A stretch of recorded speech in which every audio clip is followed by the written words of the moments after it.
at each price. Okay, so as a basic example, what we can see is that the order flow as the market came down to price point 65 was that the market quickly navigated away once, and twice it navigated away from this point. So we can see the order flow is showing us that there's some buying occurring at price point 65.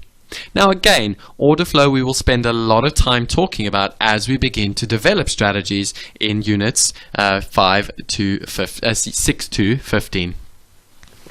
Now, as mentioned, the cumulative delta is simply what's happening over all the rotations put together in a chosen time frame. So what we mean by that is that, simply put, we can see that each rotation is giving us a delta. Now, if you go and you work out the total of that delta over a period of time, you are going to get the cumulative delta on the day. And as you can see, it's a running total of the delta throughout the session.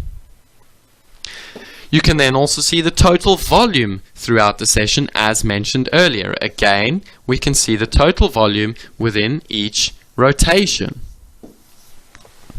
Now, where this total volume comes in handy is that the total volume allows us to draw upon certain relative changes. So what we can see if we compare, for instance, this rotation to the next rotation is we can see that we went from 11,721 contracts all the way down to 4,752. So a real relative drop-off, okay? Almost a massive shift in the type of volume, okay? We obviously, from the previous rotation, we nearly doubled, and then we more than halved after in the next rotation. Okay, so we can draw some really nice relative changes in terms of the volume.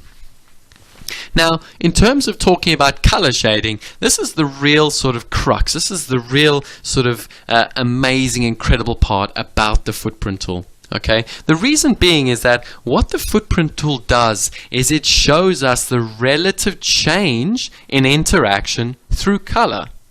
Now, colors are wonderful because we can very quickly see these colors and make very fast decisions upon them. Whereas if we were just trying to calculate the net change occurring at each price, that in its own wouldn't allow us to make effective, quick decisions. So let's look again at these colors, and let's now take this segment that we had from earlier. So what we can see, we said there's a negative 404 delta. Now, when we have negative deltas occurring at a price, we will always get red colors. When we have positive deltas, as we can see in this example, this will be positive 5, we get blue deltas. So when the buyers effectively are trading more volume at a price than sellers, we get a blue footprint segment. And when the sellers are selling more volume than the buyers at a segment, the color will be red.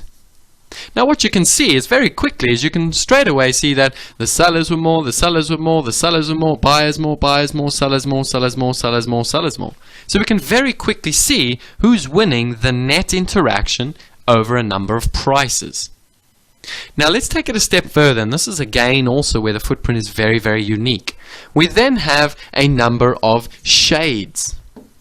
Okay, now as we'll talk a little bit about in Unit 2, you can obviously adjust these shades, but for reference, we're only going to utilize 6 shades in this example.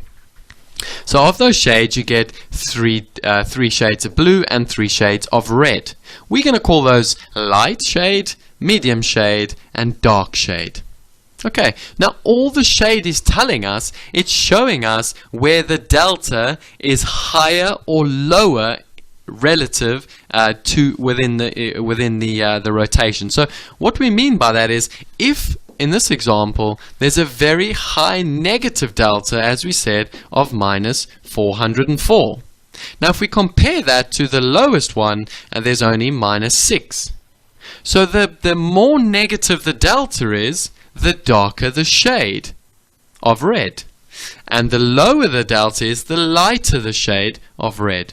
And the same is for the buying. Okay, so obviously with the buying, we can see in this example, we can see positive 75, therefore it's blue because there's more buying volume than selling at this price point. But then as we go a little bit higher, we can see a slightly darker shade of blue. Why? Because the delta is obviously more positive as there is more buying interaction occurring at this price. And the darker shade of blue occurs where we have the highest positive delta at price point 80. Okay, so to summarize, blue is when there's more positive delta or more buying interaction at each price. Red is when there's more selling interaction at each price. The shades vary according to how much of an interaction, in other words, how positive the delta is or how negative the delta is.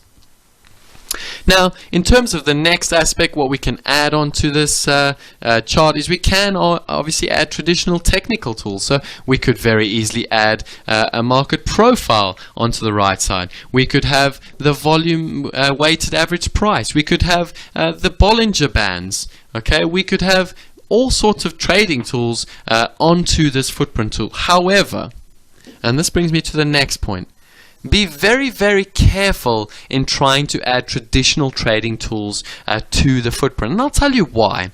The mistake a lot of traders make is that they're trying to take the information, i.e. what's in front of you, and they're trying to add a number of different tools in hope that they can develop a strategy. Now, what I'll tell you is that the footprint tool in its own, without any additional tools, so we get rid of the profile, we get rid of the volume weighted average, get rid of the Bollinger Bands. This tool on its own as a standalone tool gives you more than enough information to make trading decisions on. Remember, guys, as a rule of thumb, okay, take this from someone who's had to learn this lesson the hard way over the last couple of years. A trading tool is not a trade strategy. A trading tool is merely there to take the information and summarize it in a manner that you can execute based on a unique specific strategy. So let me repeat that.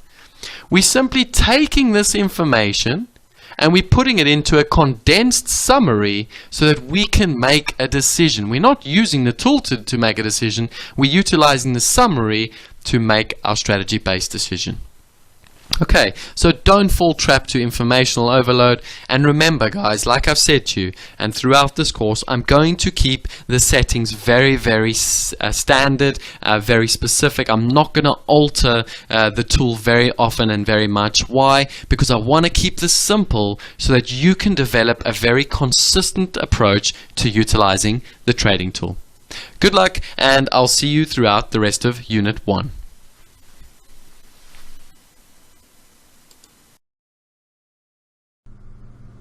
So I hope you enjoyed that example on the blackboard, and hopefully that really gives you a good understanding now of exactly what the footprint tool incorporates relative to, say, a traditional candlestick tool.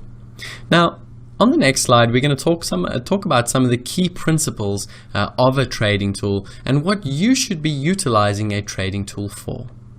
Now, the reason I wanted to discuss this very early on in the course is that one of the biggest errors I see a lot of young and developing traders make is there's an over-reliance on the trading tool to make decisions.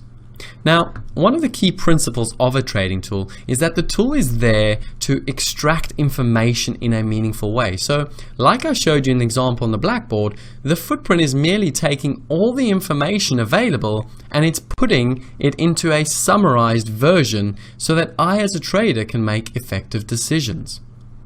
Now, by that very nature, if it's summarizing all the information, it's effectively simplifying and reducing all the noise. The next thing that a trading tool is very effective for is for creating various reference points or interaction points within the market. So the tool shows us simply where a market might have stopped, where a market might have turned around, where there was aggressive buying, where there was aggressive selling. So these interaction points we can lean on for future reference. A trading tool also allows us to develop certain patterns. Now note, make sure that you don't become too reliant on the trading tools for decision making. The tool is simply there to summarize the information, and you then need to develop strategies which you can then utilize the information to execute upon. Now what we're going to talk about over the next couple of slides is we're really going to drill down into this concept of lagging versus leading